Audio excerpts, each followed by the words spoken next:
Now, with Micahel Jackson, we're talking about a guy who was able to go platinum 34 times in the year. 34 times on the same album, Thriller. Now, Thriller literally sold 1 million copies for multiple weeks straight. It wasn't just the first week release where he was able to nab 1 million sales. He did it repeatedly, week in and week out. I can't even imagine the kind of numbers he put up. He'd be like fucking Wilt Chamberlain back in the fucking 50s or whatever.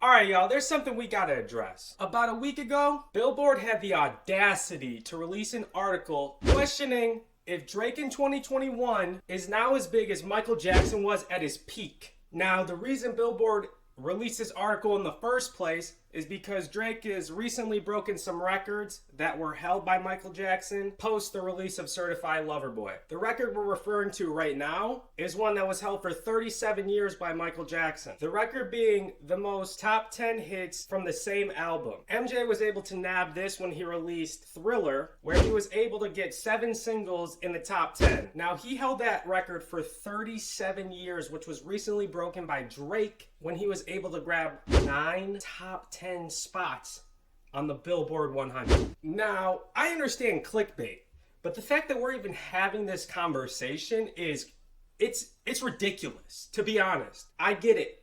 Drake has been referred to as my generation's Micahel Jackson for about the last 5 or 6 years, but there is no one that should be making the comparison of Drake to Micahel Jackson, because I don't know if anyone from here on out will ever even live up to half of what he was able to accomplish, let alone be half of the icon that he was. If you don't understand the metrics of what it takes to get a single platinum plaque, that's when you sell 1 million records. Now, with Micahel Jackson, we're talking about a guy who was able to go platinum 34 times in the year. 34 times on the same album, Thriller. Now, if we wanted to go on a worldwide basis for how many albums he sold with Thriller, 70 million records. Platinum 70 times. Now, I get it. People have counter arguments to those sales figures, and they say, oh, that album came out 37 years ago. They're still tallying up the sales. And I'm here to tell you, it literally does not matter. What he was able to accomplish with the release of Thriller is insane. Thriller literally sold 1 million copies for multiple weeks straight. It wasn't just the first week release where he was able to nab 1 million sales. He did it repeatedly, week in and week out. Not to mention, this was the best-selling album for 2 whole years. So from the standpoint of sales, Drake isn't touching him. He can't even, he's grasping at air. MJ was literally doing this with no social media influence, nobody to push his album, and there was no digital streaming. There was no songs at your fingertips. These were all hard copies. He was able to accomplish this strictly off the fact that he had the largest influence over the entire globe. We're not just talking about the US.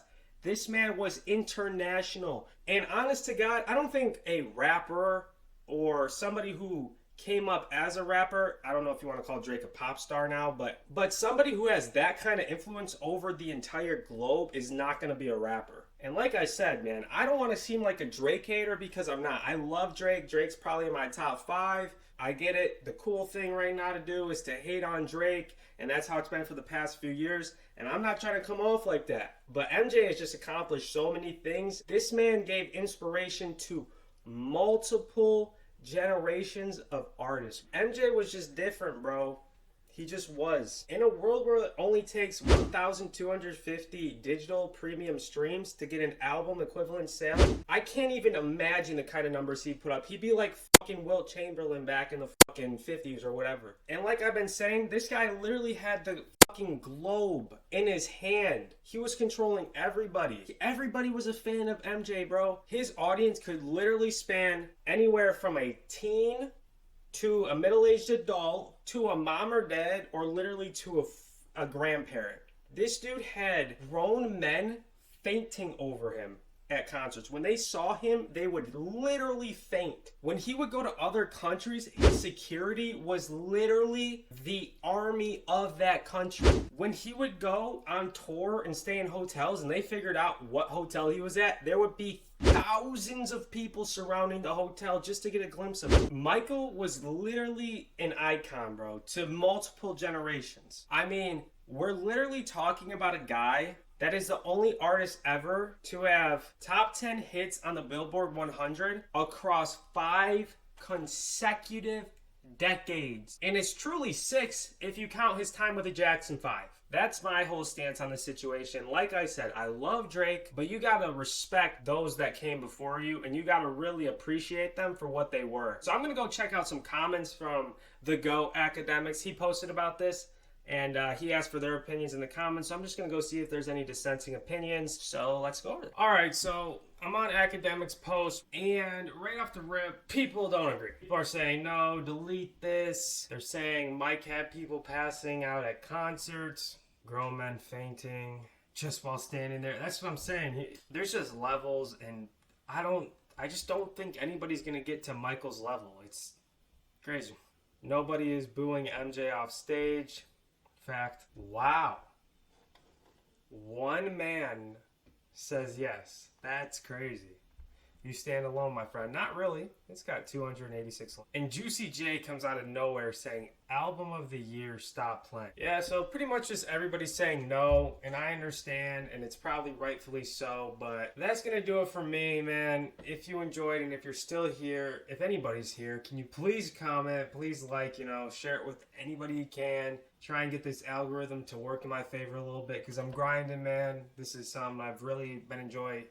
So yeah, regardless, have a great day, man. Peace and love.